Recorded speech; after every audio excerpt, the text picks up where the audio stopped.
So this goes back a session or two when I had asked you how you, where the responses and the meditations come from. And you said that you go inside and wait for God's voice. I'm not sure that I put it like that, did I? I'm not sure that I expressed it like that. But how do you think you expressed it? It's okay. Okay. How would you put it? I just wouldn't want to give the impression that I'm sitting here and God speaks to me. And then I am God's special envoy and I dispense his words or her words for all. It's not quite like that. It's not quite like that. But what is it like? Okay. Well, it's not quite as exotic as that. It's very simple. I come in the mornings, and more,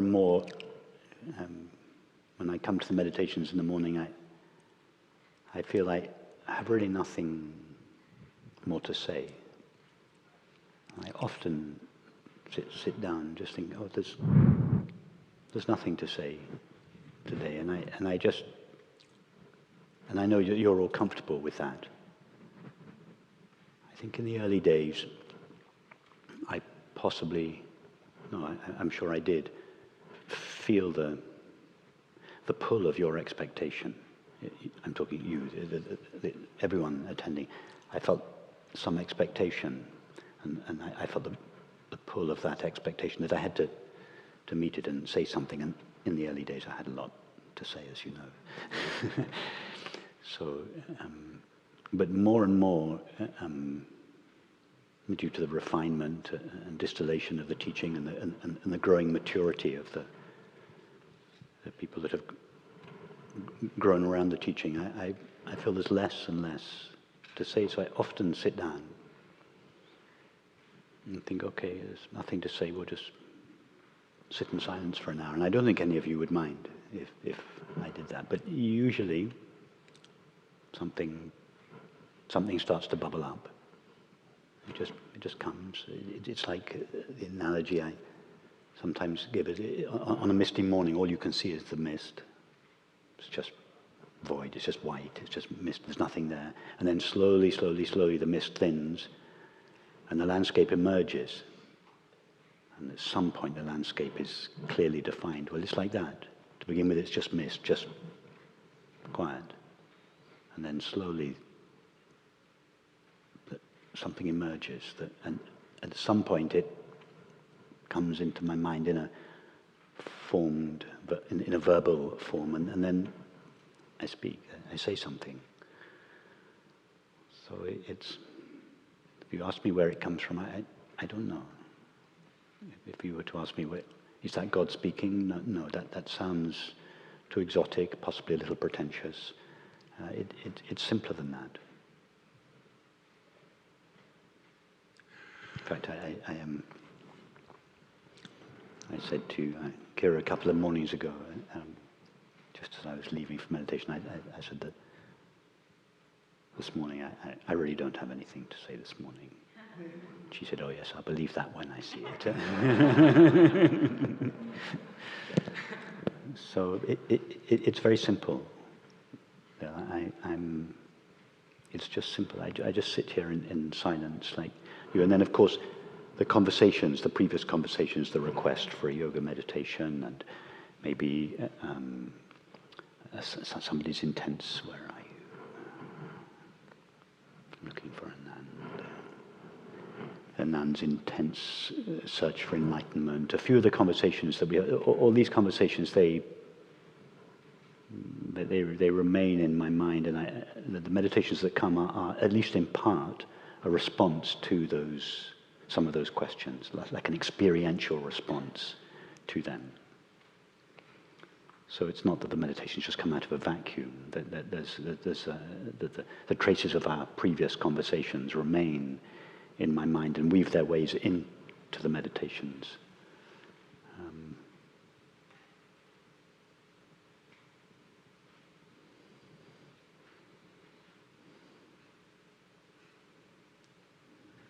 And do you do you hear a verbal before you say it, or it just comes out? No, I just the thought occurs to me and I speak it. I don't work it out. I'm not. It's not a rational process, and I don't refer back to the past. That's why I said that I don't go back to the yoga meditations, because then it would come from memory. It would come from mind, and it's important that it comes fresh. It doesn't mean to say that I reinvent myself from scratch every morning. Of course, I have a certain language, a certain repertoire of analogies, but it comes. It's fresh, and that enables me. That enables new ideas to come into my mind that aren't just an extension of the past. And sometimes I hear myself say something that shocks me, because I'd never thought it before. Like this morning, I said, there's nothing sacred about our longing for God. And when I said that, I thought, wow, that's a bit strong first thing in the morning, isn't it? But it surprised me. I think it's true. As I explained in the footnote afterwards, as long as it's properly understood, it's true. But I've never had that thought before. It didn't come as a result of thinking. It just came as I thought it. I spoke it, and I think that's how the teaching should be, if it's going to be fresh and alive and responsive and to our age, our era, our predicament. It has to be fresh. It's like you want to eat fresh food. You don't want to eat frozen food. It's not satisfying in the same way.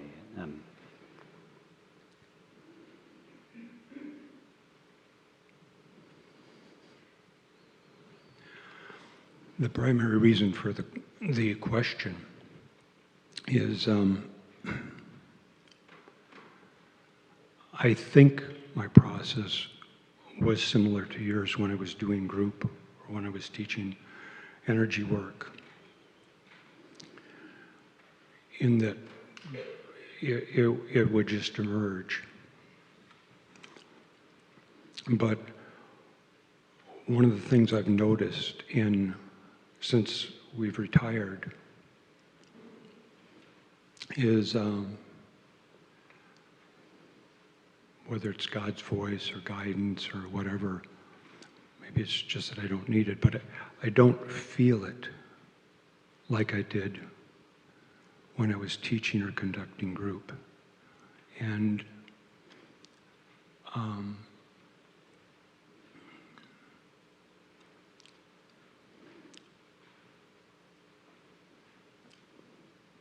I miss it.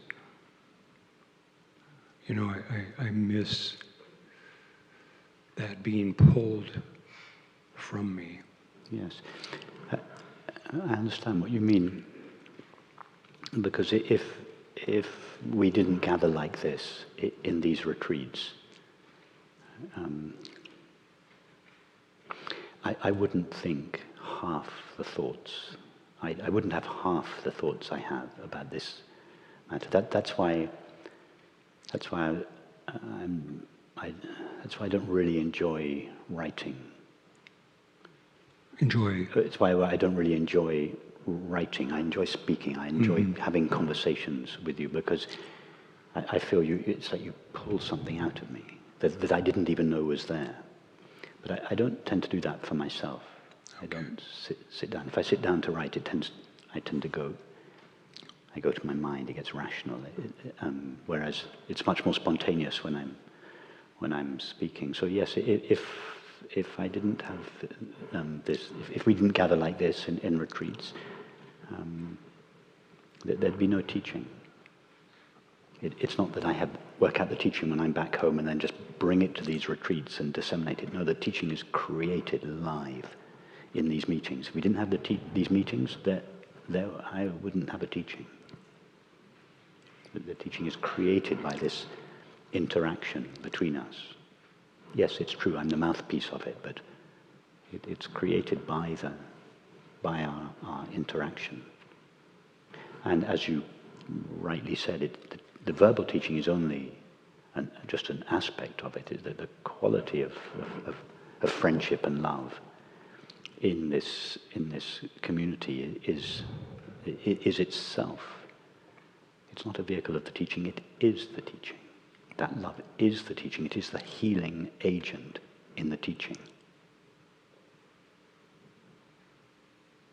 So someone could come to these meetings year after year and not understand a single word I said, and they would still receive the whole teaching without understanding a word. I tell the story sometimes of the woman who used to come to the weekends I did in Paris, and it was a sort of ritual that happened at the end of every weekend. She would come to me with tears streaming down her face. She said, "Rupert, I didn't understand a word you said the whole weekend, but I just loved being here. Thank you so much." And I could see over the years that she did understand. She changed, but without understanding a word. So the love, the quality of friendship, that is the teaching. It's not just an expression of the teaching, it is also, the friendship is an expression of the teaching, but it is, the love is itself the teaching, not just the intellectual understanding.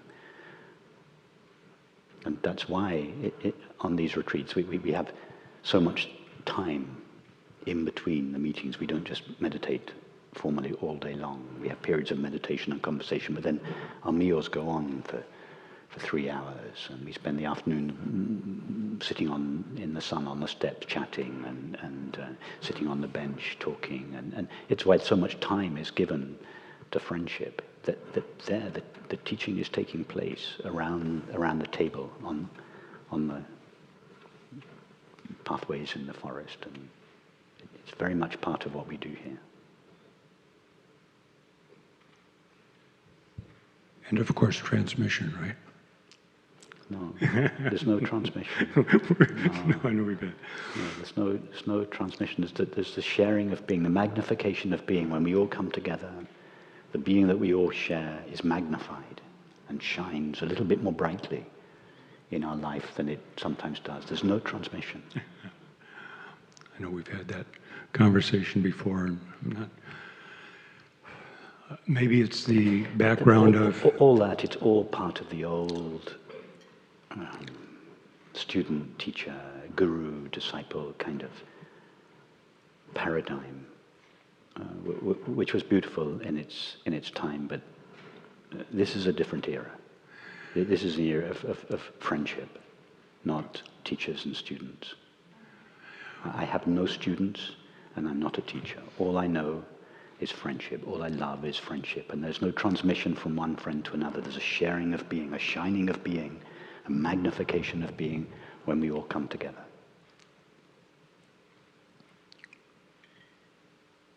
And my being, you understand, the being in me shines a little more brightly when I see all of you. It's not just when you come here and see me. It works both ways. You talked about your gratitude for our friendship. I feel the same gratitude. I feel it with all of you. When I come in on the first day and I open the door and I think, oh, Erica's here. And my heart, just a little bubble of joy rises in my heart. It's the same with all of you. I feel it with the new people, those of you that are new that I've met for the first time. I feel the same thing. Oh, a lovely new friend. It goes both ways.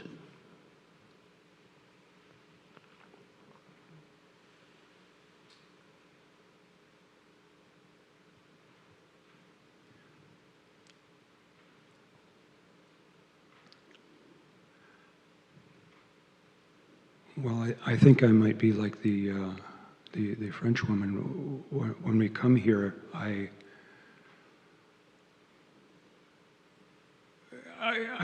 the part I love about you is you have such a diverse background, and you can explain from so many different directions.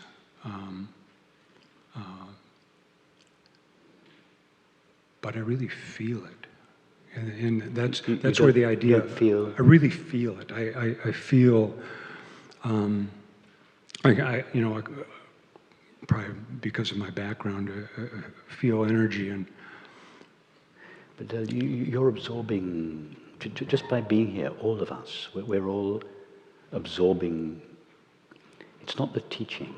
The teaching is just the verbal expression. It's the... What is the teaching a verbal expression of? A verbal expression of love and understanding, not just understanding, love and understanding. These are the two, and love and understanding. And the verbal teaching is one way that is expressed.